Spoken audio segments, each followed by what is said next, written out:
Bismillahirrahmanirrahim. Niki teng ayat walaqad karramna napa bani Adam. Walaqad karramna bani Adam. Ngendikane pangeran nani rujuke teng pangeran nggih. Niki kaidah punipun nggih. Niki rujuke teng Allah Subhanahu wa taala. Niki penting kula aturaken nggih. Rujuke Allah Subhanahu wa taala. Artinya makna kehormatan adalah makna menurut versinya Allah nggih. Karena istilahku mulyakno bani napa? Adam. Aku Allah mulyakno bani Adam. Sehingga niki sitok-sitok nggih ben sampean ngerti. Rukun isnad teng mriki sing sebagai musnad ilaih Allah. Berarti mulyane bani Adam niku mulya sing cara Allah. Terus mulya cara Allah nu sepundi? Nggih, mulya cara Allah nu napa? Sepundi. Karena ada kemuliaan menurut manusia, misalnya wong sugih, presiden, menteri, orang kaya. Juga ana mulya cara ukurane sinten Allah Subhanahu wa taala. Lah nani rujuke teng Allah. Ini kula terangaken. Ngendikane Allah taala Bani Adam iku tak mulyakno. Lan Bani Adam tak kei kesempatan iso memperdayakan kendaraan baik yang darat maupun kendaraan apa? Laut. Dan mereka saya beri rezeki minat thayyibat, sesuatu yang positif. Misalnya bergizi baik, halal, terus punya dampak positif. Namanya apa? Thayyibat misalnya. Wa faddalnahum ala katsirin mimman khalaqna apa? Tafdila. Terus Bani Adam niku kemuliaannya di atas rata-rata makhluk yang lain. Ayat ini menjadi ideologi besar dunia. Ini rungokno tenan nggih ben sampean ketemu pangeran selamat nggih. Iki pancen angel Mas ngaji niku niate kudu golek selamat ning Allah Subhanahu wa taala. Kula terangaken nggih. Mun iki kula tanggung jawab ning ngarepe Allah ning ngarepe sampean gampang ora ono. Ini tanggung jawab ning ngarepe pangeran. Mulyane Bani Adam itu berdasar hukum yang dirancang atau yang didesain atau yang ditentukan Allah. Bukan mulya dengan rancangan hukum yang diciptakan Allah manusia. Nah sampean tangkel, maksudnya seperti Gus, maksudnya ngeten. Kita hidup misalnya di zaman jahiliyah. Anak putri dari awal dianggap beban ekonomi sehingga punya tradisi nak di anak wedok dipendem urip-urip karena dianggap problem secara sosial, secara ekonomi. Di Cina karena ledakan penduduk sudah menjadi problem nasional, setiap kelahiran dianggap problem. Lagi lahir sudah dianggap berapa? Problem. Sehingga di Cina ada undang-undang wajib anak satu. Indonesia dulu juga sama, tapi lewat KB. Masih tidak satu tapi pinter dua. Mulane rata-rata kiai ku tentang KB. Niki kula cerita. Artinya anak tiap lahir cara Allah nggawa kehormatan. Kullu mauludin yuladu alal fitrah. Itu dari segi hukum agama. Kemudian menurut hukum rasional terserah masing-masing. Dalam negara yang penduduknya kecil disuruh produksi anak seaki-aki untuk memperpadat penduduk. Misalnya daerah transmigrasi. Tapi untuk daerah yang dianggap ledakan penduduk problem, setiap kelahiran dianggap apa? Problem. Terus manusia menciptakan ukuran-ukurannya sendiri, ya? Menciptakan ukuran-ukurannya apa? Sendiri. Begitu juga ideologi dunia menciptakan ukuran-ukurannya sendiri. Nah, cara ideologi Kristen, anak lahir itu membawa dosa, sehingga punya utang jasa sama Yesus karena Yesus yang menebus apa? Dosa. Tapi kalau kita ideologi Islam, buat anak gento, buat anak bajingan, lagi lahir precet, tetap yuladu alal fitrah, dia tetap anak yang nopo suci. Niki sampean perhatikan. Nah, sejauh mana manusia itu masih melihat anak bayi ini sebagai aset agama atau aset ekonomi atau problem ekonomi atau aset sosial atau problem sosial. Ini malah bener nggih, fasodaqallahul azim ketika Allah ngendikan kalla innahum ar-rabbihim yauma idzil lamahjubun. Pada akhirnya manusia itu nanti hijab Kena hijab ngeten nggih. Contone niki pentingnya ngaji ngawak kula. Misale kula nu seneng Quran. Seneng maca tasbih, seneng ngaji, seneng mulang. Sehingga duwe anak pertama iku seneng. Aku mesti mati. Nak mati kudu ana sing terusno agama. Anak-anakku lanang iso terusno agama. Senenge ra karuan, yo bandingane agama. Iki pentingnya cuci otak. Paham nggih?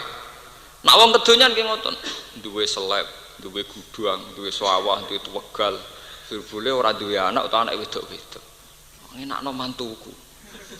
Bareng precat lanang senenge ra kuan, ora kelyo. Keli udah bek nilai-nilai dunia. Ya saiki kena utek wong wedok-wedok sing trafficking. Wah iki bayi apik larang regane nggih. Tenggene Pulau Kucing perbatasan Malaysia Kalimantan ora wonten trafficking perdagangan anak. Bayi lahir dianggap aset ekonomi. Nak gak pincang, gak picek, wah larang. Makanya sekarang kriminal terbesar di Jakarta di Kucing itu bukan kriminal prostitusi. Kriminal wong nakal produksi anak. Engko anak di napa? Didol. Kiai-kiai sing ngaramno wartawan ora pati setuju. Wartawan pancen dosa penggane ngrasani wong. Tapi hikmahnya yo gede. Umpama ora ono wartawan, berita-berita ngono itu tidak diekspos secara nasional. Karena yang punya sigi, yang punya lusur, yang punya sidik itu hanya wartawan. Dan itu bantu kepolisian sekali untuk menangkap nopo trafficking itu pelaku-pelaku penjualan nopo anak itu. Nah, ketika sudut pandang terhadap anak itu beda-beda sesuai pemahaman orang. Kalau orang agama dianggap aset agama, ini penerus agama. Kalau orang kaya dianggap penerus dinasti kekayaan. Kalau trafficking dianggap aset ekonomi. Berarti PR ulama atau PR kiai adalah bagaimana masyarakat bisa memandang anak secara positif, yaitu dianggap sebagai aset apa? Agama.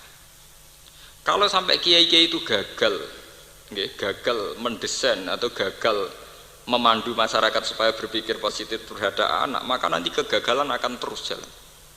Karena nanti orang melihat anak sesuai desain, sesuai jalan otaknya masing-masing.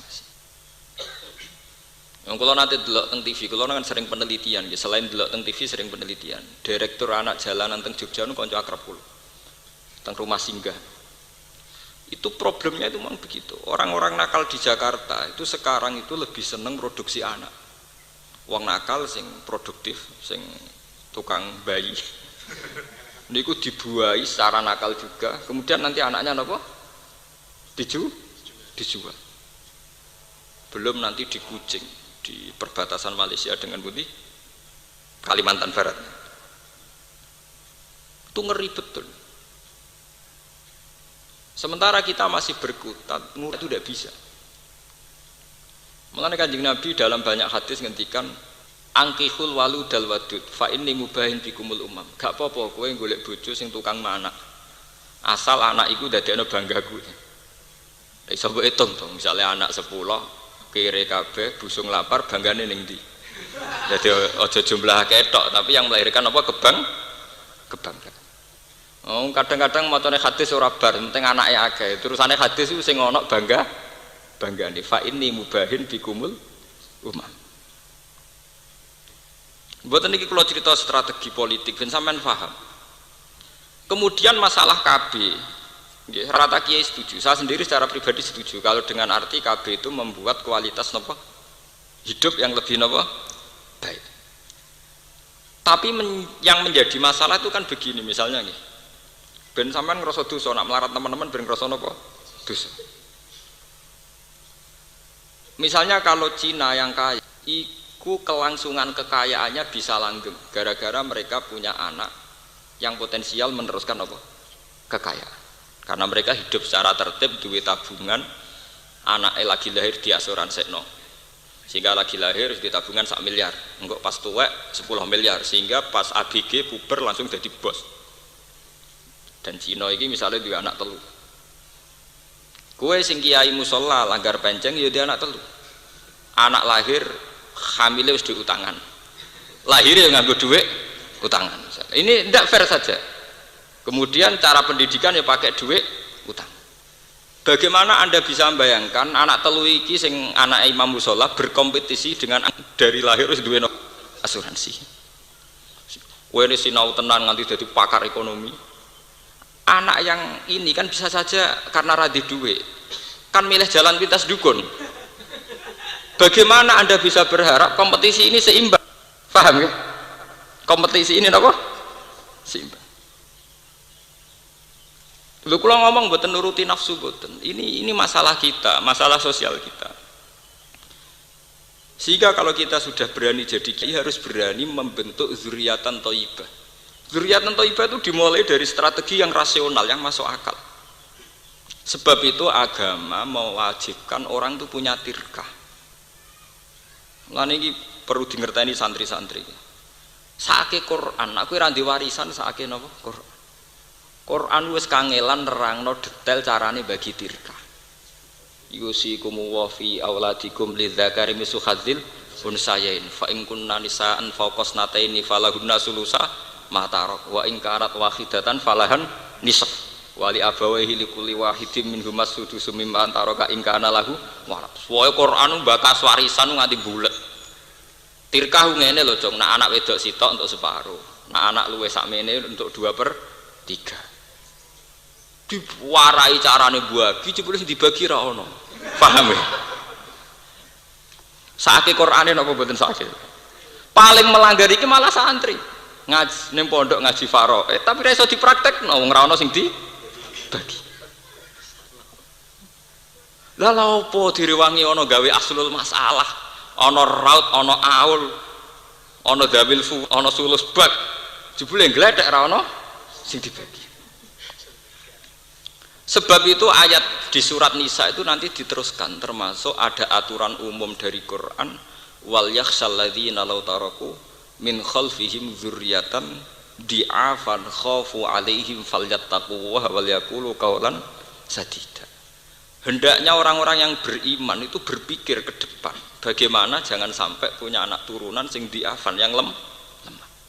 Bagaimana Anda bisa ngurus agama sementara sing anake Cina duwe asuransi tabungan, sing anak telu ora jelas jaminane. Mitoni duwe utangan, kelahiran nganggo duwe utangan. Lho tekan beranjak puber dititipno wong. Wis mbok kono apa terserah, pokoke anak kula saged mangan. Ya ini memang takdir. Tapi kita sebagai mustahid ini harus dirubah, pola hidup begini itu bisa dirubah. Kula gak ada resep dalam ini, gak ada resep. Kula pernah seminar di Jogja itu punya satu resep begini. Allah itu punya sunnah, di mana orang yang punya tabungan tentu lebih baik daripada yang tidak punya tabungan. Dan Allah juga punya sunnah bahwa barang halal itu juga berbunga kayak barang haram. Kalau pemikir modern kan janggal, bagaimana mungkin Pak Baha uang halal bisa berkembang biak kayak uang haram? Kalau uang haram kan deposito nanti ada bunganya, sehingga uang mudah tumbuh. Bagaimana Anda meyakini dengan model halal bisa tumbuh? Jawab saya gampang. Allah punya sunnah, barang halal pun bisa tumbuh. Saya ini misalnya, ini bedean, Cina anaknya lahir precet, misalnya, di deposito no 1 miliar, 1 miliar ini akan tumbuh besar, karena deposito punya Pak Kaji sing sugih didik 1 miliar, ditokokno sapi, kabeh. Nanti tingkat pertumbuhan sapi dengan deposito malah cepat sapi. Podo-podo belanja 1 miliar, 1 miliar untuk sapi kira-kira. Paham ya? Artinya kamu jangan pernah yakin kalau pertumbuhan haram itu lebih hebat timbang pertumbuhan apa? Halal. Selama ini kita akan bodoh. Mosok Gus barang halal iso ngalahno barang haram. Paham ya? Sama kok sing melarat itu ketemu melarat. Misalnya Cina kere di deposito mau 1 juta. Demi anaknya di deposito no. Bungane 1 juta kira-kira sak wulane mau 8.000 napa 800 niku. Pinten? 1000 nggih, 1000 nggih. Sekira-kira 1000. Kowe kak kaji utawa ora kaji petani, duwe dhuwit 1 juta anak emprecet mbok tukokno pitik. Kabeh padha kabeh nggih. Kira-kira bungane dhuwit 1 juta ning deposito ambek perkembangan pitik iku kira-kira banter putih. Banter pitik. Lah umat Islam ku bodoh. Artinya sebetulnya kita punya jalan keluar secara halal itu napa? Ya kula nu sering diundang pakar-pakar seminar tapi tidak seminar terbuka, mau khusus pakar. Kula pancen mboten nate kula teko teng seminar terbuka. Ngenterangno jolo-jolo malah ora paham-paham. Dari kula sering diundang misalnya bareng profesor, jadi podo utek warase. Maksudnya ini mboten repot. Cara gawe rumus mboten apa? Mboten repot. Kula mesti teko nak diundang ngoten karena jelas. Ya paling orang 6, orang 8 ndak lebih. Golek wong pinter pancen yo angel ngoten. Maksudnya niku pancen. Golek wong pinter sing waras yang tidak terkontaminasi. Ini peringatan bagi jamaah yang ngaji di sini bahwa Allah punya sunnah bahwa kehalalan itu bisa tidak kalah dengan haraman. Kita kadang cara berpikir kan diskriminatif, misalnya selama ini bank-bank konvensional lebih canggih ketimbang bank syariat, apalagi ada tudingan bahwa bank syariat ya ada beda jauh dengan bank konvensional. Kita cara membandingkan mesti bank dengan bank, itu bodoh. Perbandingan apa? Bodoh. Mestinya cara bandingkan kita tidak usah bank dengan bank. Paham ya? Wong deposito no sak miliar neng bank yo mana, ditukokno sapi sak miliar buat ternak gen apa mana.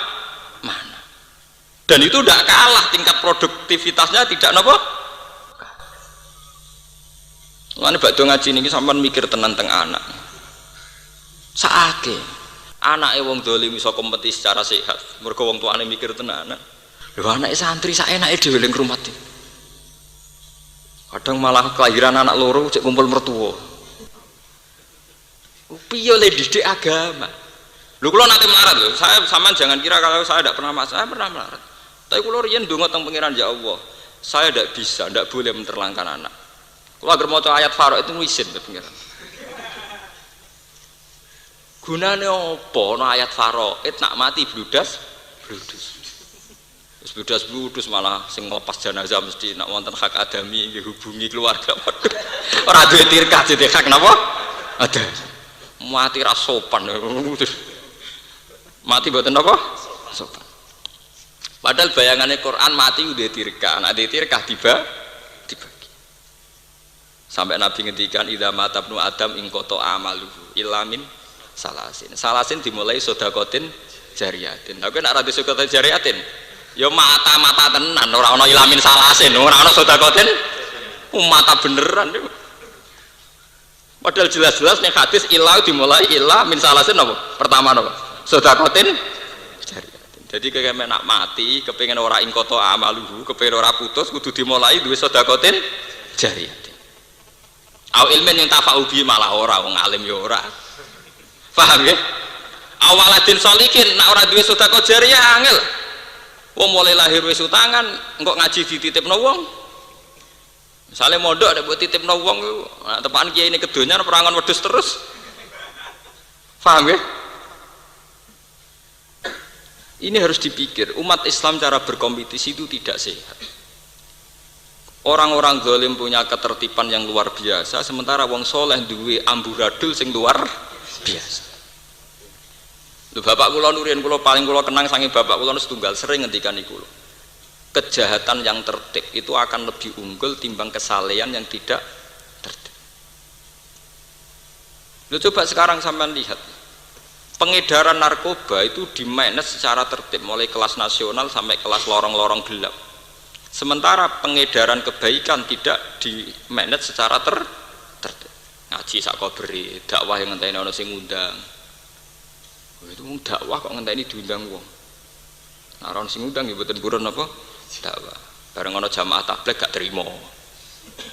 Mergo ora kelompoke dhewe. Lu apa-apaan. Ya kula warai iki. Ini biar jadi peringatan. Jadi Islam cara memandang zuriyah itu luar biasa. Cara memandang apa? Zuriyah. Sampai nabi-nabi mesti dongane Robbi habli min ladunka dzurriyyatan apa? Thayyibatan. Dan itu dimulai dari punya aset. Aset ekonomi. Ini bukan berarti kita kedonyan mboten, pancen dari awal wajah itu mesti melibatkan di amwalikum, harus ada unsur malnya. Mal ini kemudian setelah menjadi tirkah ke anak kita menjadi aset perjuangan. Aset napa? Perjuangan. Mulane badhe ngaji niki adat istiadat rada apa blas mareni mun nang ngandel kula nu mareni. Napa? Mareni. Bisa kok. Kula bolak-balik sering nggih. Itu bisa, gitu tadi. Kalau Cina bisa depositokan 1 juta untuk anak yang baru lahir, Kita juga bisa 1 juta untuk beli ayam. Karena ayam juga nanti akan berkembang. Wedhus guru ya akan berkembang. Mulanya saya bilang para pakar-pakar itu saya bilang, mereka kadang kan begini ya, seminar itu kadang tumpul itu kan begini ya. Bank konvensional yang pakai bunga dibandingkan dengan bank yang mengklaim apa? Syariat. Sehingga sing dihitung reputasi BRI banding bank muamalat, reputasi BNI banding bank BMT. Itu perbandingan yang salah. Kita dalam beragama perbandingannya tidak harus bank versus bank, tapi halal versus haram. Paham ya? Kalau 1 miliar bisa berbunga cepat karena deposito, 1 miliar juga bisa cepat saat Anda investasikan untuk ternak sapi. Paham ya? Kira-kira sama ndak? Mungkin cepat sapi Pak nggih. Sapi belajar sapi 1 miliar niku ngomong penggemukan tok cepet sugih. Wis bandingno paling sial paling kecepet sitok mati paling banter. Lah kecepet mati padha to di bank juga ada resiko, kadang banknya ya bangkrut. Kok bank Senturi ngoten kan ya napa? Bangkrut. Ini penting kalau aturaken nggih karena dzurriyyah thayyibah itu penting sekali. Sebab itu Nabi Ibrahim niki rungokaken nggih. Nabi Ibrahim ketika ndakok Nabi Ismail tenggene Mekah, pertama mohone teng pangeran urusan rezeki, urusan ketahanan hidup. Rabbi inni askantu min dzurriyyati biwadin ghairi dzi sar'in inda baitikal muharram. Terusane sebuti Rabbana liyuqimus sholata faj'al af'idatan minan nas tahwi ilaihim warzuqhum minat samarat. Ya Allah, ini anak saya letakkan di tempat yang jauh dari tanaman, jauh dari makanan. Saya tolong ya Allah supaya daerah sini daerah lintasan perdagangan, sehingga anak saya punya ketahanan hidup. Tenggene juz teng setunggal ki wonten teng surat Baqarah. Rabbij'al hadza baladan amina warzuq ahlahu minat samarat. Apa Nabi itu kedonyan? Apa Nabi itu materialistik sehingga setiap kali donga mesti ngelibatno urusan rezeki? Karena hidup ini pasti butuh yang namanya ketahanan hidup, pasti napa? Sampai anak Julius Benas sajdatane diwari warzuqni. Ora bifirli tok, Rabbi firri warhamni wajburni jek ana napa? Warzuqni. Sing biasane nak ngomong ra di dhuwit oleh maca qalqalah fasih warzuqni. Tapi itu menjadi satu pelajaran betapa sebuah agama, sebuah perjalanan kebaikan itu tidak bisa melepaskan yang namanya unsur ketahanan apa? Hidup. Kalau sampean tanya, bandingannya gimana Gus? Bandingannya adalah kita takut saat kebatilan lebih cepat, lebih kuat. Ojo sampai kita ngalami kok ning sinetron niku. Sing numpak cawayu kathokan cuwekak mbluwodor, supire iku mantan santri kuwetunan. Nak diundang pas salat dienggo sentak-sentak tas. Ya karena saiki gambarane ngoten, sing di donya Cina satpame alumni pondok. Sing di donya ora salat satpame alumni pondok. Ya memang itu takdir ya, tapi kita bisa merubah sebetulnya dengan kompetisi yang baik, artinya dimulai dari anak kita lahir. Dimulai dari hal-hal yang kecil. Misalnya anak melahir, aku melarat minimal kayak pitik loro. Aja kok pitik didol kok bapake rokokan. Nah, itu kan lucu. Bisa dimulai dari hal-hal yang mudah napa? Bisa. Kulo nu sering nangisi umat Islam. Kulo sering diskusi ngaten sampai orang-orang yang punya perhatian pada umat Islam. Sebetulnya kehalalan itu bisa menjadi aset yang kuat, sama seperti keharaman juga menjadi aset yang apa?